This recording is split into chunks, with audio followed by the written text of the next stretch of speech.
ladies and gentlemen, and one of the most creative scorers in the W.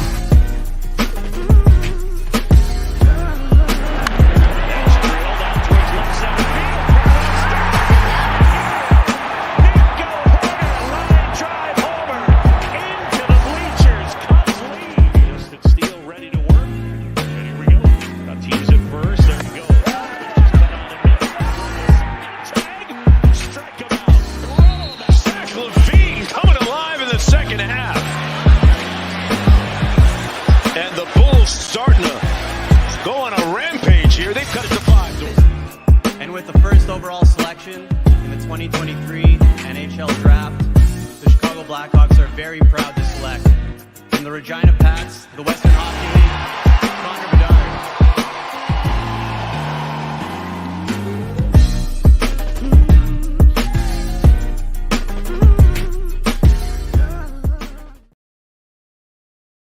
What is going on, everybody? If you see this in front of us right now, there is breaking news coming out of Chicago. The Chicago Cubs have called up number 1 prospect and 7th ranked prospect in the entire MLB pipeline, Pete Crow-Armstrong, aka PCA, the South Bend champion of 2022 and the Gold Glover of 2022, bringing him up to AAA Iowa. It's going to be a lot of fun. It's going to be super exciting. I can't wait for that to get started. I can't wait to make some trips down to Des Moines and really just see that live action and in person. I've never gotten a chance to see it. Obviously, we know I've seen guys, Miguel Amaya, Brennan Davis, Patrick Wisdom, and so many others throughout their minor league career. I'm actually making a trip soon to go see James Triantos in South Bend. But nonetheless, seeing a guy like PCA, who's so highly regarded, far more than just from the Chicago Cubs organization, but looking at him and saying, this guy could be one of the next faces of baseball. It's going to be a lot of fun. It's going to be really exciting. And I wanted to make the trip out. I was actually just talking to Caleb Knight the other day, speaking about it and talking about how exciting it would be if I went down to Tennessee and just, hung out with them and really just enjoyed the time. GBO, baby, go Big Orange. You love to see it. But with that being said, man, we have an amazing show for you guys today. I know that wasn't a normal intro, but we had some breaking news. Welcome to Mike on the Mic and Everything Chicago Sports Related Podcast. I am Mike Hughes. We're going to be talking about all Cubs today. I see Coop in the comments already. I hope you're doing great, brother. We're live right now on the All Sports All Plays Network. You can check that out on Apple TV. You can check that out on YouTube, Facebook, whatever it may be. The All Sports All Plays, a.k.a. ASAP Network. You can check us out all the time over there, or we're live on TikTok right now. If you're new here, smack that follow button. But let's get into it, man. We got the trade deadline less than 24 hours away. We got some moves with the Rays and the Guardians happening earlier today. Max Scherzer is obviously headed to the Texas Rangers, and Lucas Giolito and Ronaldo Lopez are going to the Angels. But the Chicago Cubs have also been in conversations, and it's beautiful conversations. These are conversations we've been waiting months to hear.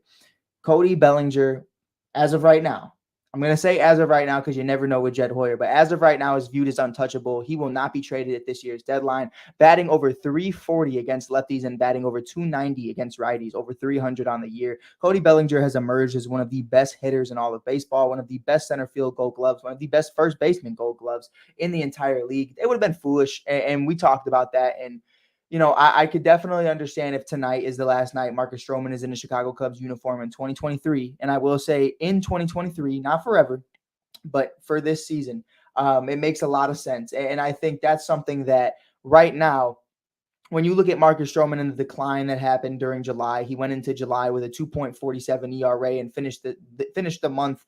Well, I guess we don't know what he finished the month with because there's tonight. But as of right now, he's sitting a little over 350.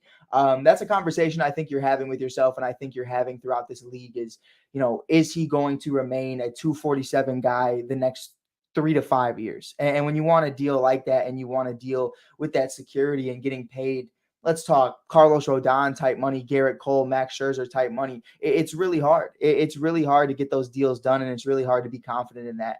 So if you can get top prospects in return for a guy like Marcus Stroman, I think you're going to start having those conversations with yourself saying, maybe we can make a deal. But a guy like Cody Bellinger, a former MVP, And this isn't a guy who won MVP in 2011. This is a guy who won an MVP in 2019, just a few years ago. Won a World Series championship, pardon me. He's been a part of several World Series championship contentions. He's 4 of them, if I'm not mistaken. Only won once, but it's all that matters. He has all the playoff experience in the world. Cody Bellinger, to me, is that pillar, is that next guy next to Dansby Swanson, who's also won a Gold Glove, who's also won a World Series, who has the playoff experience with the Atlanta Braves, who can mentor these young guys who come up. When PCA is ready, Matt Mervis, Kevin Alcantara, Brennan Davis, James Triantos, Jared Young, whoever else is coming up throughout the pipeline, even guys currently, Christopher Morel, Miguel Amaya, we can do this all day. Having guys like that are so important. And if you want to say Michael Fulmer can go, if you want to say Mark Leiter Jr. can go, Julian Merriweather, Anthony Kay, Drew Smiley, or even Kyle Hendricks, because he's on the remaining of his deal. If you want him to go out into the sunset with a competent team who's going to make a deep playoff run, I can completely understand that. But with that being said, breaking that down and understanding that a guy like Cody, who's still relatively young, I believe he's 27, 28 years of age. He's a guy who's still in his prime, who's still a former MVP, who can be productive. And right now is only on a $17.5 million deal with the Cubs. You don't get those often. This was a shot in the dark that no one wanted to take a chance on, and the Chicago Cubs did. And for the first time in a long time, the Cubs actually got a very positive outcome because of this. So, props to Jed Hoyer and company, for Carter Hawkins and everybody for actually taking a chance on the guy. But I think it would have been it's doing them a due diligence by keeping him around to see how the remaining of this season looks. Because if you get MVP Belly for the next couple of years, or an MVP caliber player for the next couple of years, on top of what we already have in a top 3 farm system with already productive players like Justin Steele, Marcus Stroman, Christopher Morel, and Miguel Amaya and company already here, like, that's a beautiful thing. When Ben Brown, PCA and company are ready, this team could be dangerous. And I spoke highly about this the other day, that you need those John Lesters already here to help move this going forward. You need the Anthony Rizzos that are already here. You can't just bank on Javi and Chris and Kyle and all these, and Addison, all coming up and being top level players, because we see how that doesn't always work out, especially with those guys I just named. Now, when they were on fire, they were on fire. They were hot as can be. But when they were cold, they were cold. And Addison Russell ended up getting out of the league. He hasn't been in the league since. Kyle Schwarber's been up and down throughout his career. He's finally in an amazing place. And then we've seen Chris Bryant, I mean, let's be real. The trajectory of Chris Bryant throughout those first 3 years, he was on pace to being regarded as one of the greatest Cubs players, if not the greatest Cubs player to ever play. You're talking a Rookie of the Year in 2015.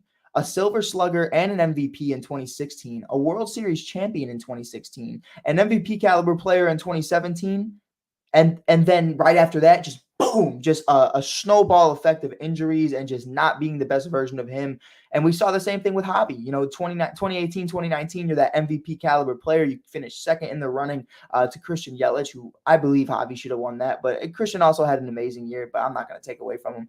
I think it's just because he's with the Brewers. That's the only reason I was upset. But it's definitely a conversation to where you see where these guys are at now. So you can't just bank on that. You need guys like Cody. You need guys like Dansby. You need guys that are going to come in here and be the best versions of them, who are already solidified in this game. So I'm excited about it, man. I'm excited about it. It's going to be a lot of fun. PCA coming up is going to be so huge, and I want to touch on that before we get into the game tonight. We got the lineups here. I'm really excited about it. But PCA, man, Pete Crow-Armstrong, the kind of guy that I talked to Marquee Sports' own Lance Brosdowski. He's a good buddy of mine, and we've been talking about this kid for the last 2 years, really just breaking down a word that isn't brought up a lot, but kinetic field energy, and him being able to read the field with his body, like understanding exactly where he needs to be when he's supposed to be there without really even thinking about it. It's somewhat of a sixth sense. It's like an instinct. It's something that you look at a kid like this and you understand that, you can't bank on every prospect in the world. You got to see production. You got to see them at the big league level before you get too crazy about it, before you buy their jersey. We've all made that mistake a couple of times. Sometimes you hit, sometimes you don't. Like, I have a Nico Horner jersey that it's to this day. I got it his rookie year, his first day as a Cub. And it's worked out. He even got extended. But I've also had some guys who, didn't work out, the Alfonso Sorianos and the Junior Lakes and so many others. But looking into that, man, it really is something that I think with Pete Crow-Armstrong, you see it, winning a Gold Glove already in South Bend, winning a championship in South Bend, showing that he wants to win, showing that he cares about winning, electrifying base running. The kid is just an absolute animal with his bat. He has pop in his bat. He has everything you want in a player. He has the speed, the velocity, everything. And I think to that point, the kinetic field energy and having just every other tool in the bag of tools that you could potentially have and then some.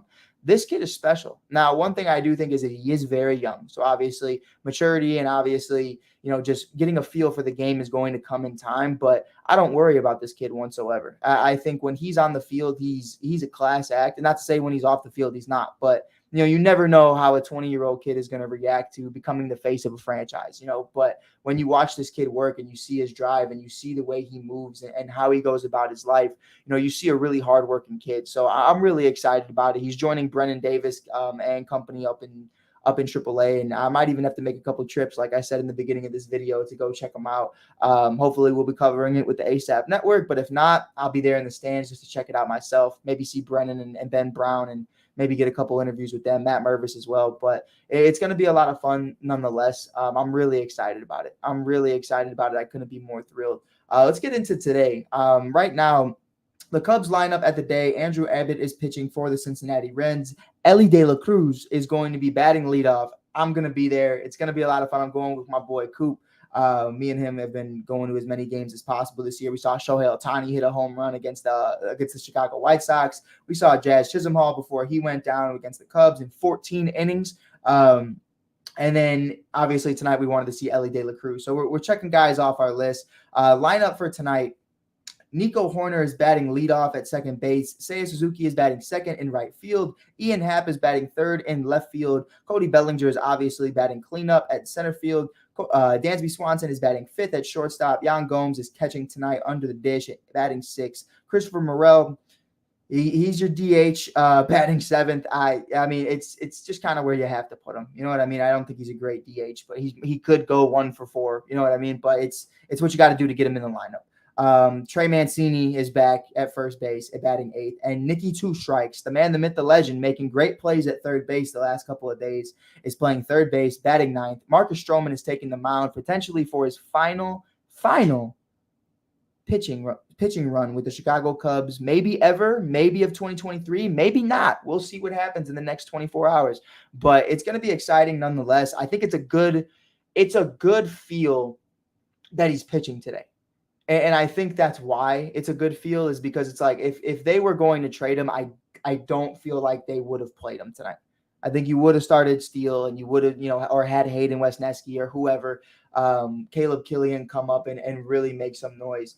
But it's interesting, man. It's interesting nonetheless. It's going to be a lot of fun. I'm really excited about it. I think it's going to be just super sick to see Marcus Stroman electrifying right before the deadline, kind of trying to show the Cubs and the Ricketts and obviously Jed Hoyer and company that, hey, I'm him and I want you guys to know that. I think it's really important for him moving forward, but it's going to be a lot of fun. It's going to be a lot of fun. Anthony said, is anyone on a hitting streak? I haven't actually checked that out. I'm going to try to switch around on Twitter. Wait, I'm sorry. Let me correct that. I'm going to search around on X because I haven't looked too deep into that. But, yeah, if you don't know already, Twitter has obviously changed its name to X. Elon Musk is doing the do. Threads. Yeah, we're back on Threads. Fuck that. Dude, and I want to give my condolences because I spent years and years with this man. Larry the Bird, Larry the Twitter Bird. That was the name of the little bird. I don't know if anybody knew that. I always say every morning I go, hey, Larry, and I swear to you, I promise you, I would say good morning to Larry every single day. It's definitely stupid. It's not important to this conversation, but it was always nice seeing Larry every single morning. So if I can get in the comments real quick, and RIP to Larry, living like Larry, brother. He changed the bird, bro. It's an X now. It's not a bird anymore. I'm really upset about it. But with that being said, getting into it, Coop, what's going on, brother? Can you see my chats on YouTube live? Here, let me see. Let me check them out, Coop. Hey, we also are live right now. We definitely got some comments in here. We're gonna get into some comments right now while we're transitioning. Cooper said he switched over here. Cooper said, trade Stroman. We need young pitchers. And then young stars as a whole. But it's definitely, I completely, and then we got a RIP Larry. RIP Larry. But it's definitely something here. So here's how I truly feel, right? When you look at the identity of this team, when you look at, and obviously to Coop's point, you need more young guns, you need more pitchers. If this was 2020, 2021, 2022 even, I would agree. But the way these guys have developed, the guys who are in the farm system right now, we have a arguably top 3 farm system.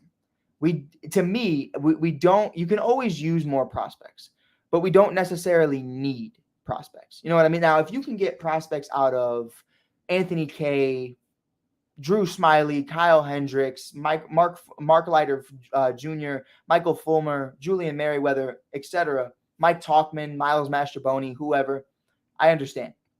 But Marcus Stroman, who's been relatively productive and a huge part of why we're even where we are right now, and I mean, come on, let's talk about it. Over 14 quality starts throughout the first half of the season. Hasn't had any sense, but nonetheless, he's been doing well. I think the only really good game he had in July was against Boston, and I was there for that. That was cool. And a belly grand slam. It was a great game.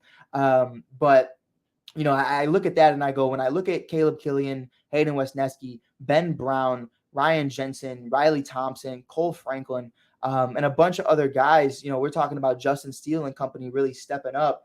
I think it's going to be interesting to see how highly they regard their pitching rotation in the minors right now, because they have an arsenal. They definitely do. So I don't see them going out of their way to force anything. You know what I mean? Like in 2021, when we traded the core, we definitely went out of our way to force things. You know what I mean? Like was Chris Bryant worth Alexander Canario and what was it? Caleb Killian? At this very moment, no. You know what I mean? But I think at the end of the day, you just understood you weren't keeping them. With these guys, it's like, okay, we're winning now. We're winning games late into the season. We're in third place. This could be a huge series for the Cubs to snatch into second place, or at least get close to it. They potentially could get close to sweeping the Reds. I think it's going to be interesting. I think it's going to be a lot of fun. And I'm really excited to see what the next 24 hours looks for the Cubs. Now, we've heard that they're interested in guys like Brad Hand. We've obviously heard they're interested in guys like Aaron Bummer from the South Side. And what would I love more than a former Chicago White Sox having success with the Chicago Cubs is ripping them off in a trade, getting them for the low. They're having a hot sale right now. Just traded away Lance Lynn, Lucas Giolito, Joe Kelly, Ronaldo Lopez. They're interested in offers for Dylan Cease. Are obviously not open to trading a guy like Luis Robert, but they're listening to offers, which means that shit's just not going well. But with that being said, really breaking that down and really having these conversations right now, I think the Cubs are in a great place. I think they're in a great place before we get out of here. It's going to be exciting tonight. We're going to be doing another live later tonight. Definitely tune in. Post-Cubs game, give me about 30 minutes to get home, 30, 40 minutes to get home after the game, and we will be back live talking about everything free agency, if something hasn't happened already, or anticipating what's going to happen throughout the next 24 hours. It's going to be interesting. Somebody said Steele is going to win the Cy Young. Market. Brother, I'm with you. I'm so with you. I mean, hey, if you haven't hit that follow button already, smack it, because I want you here when it happens. I want you here when it happens. But with that being said, man, I appreciate you guys for being here. I appreciate you guys for tuning into this random live.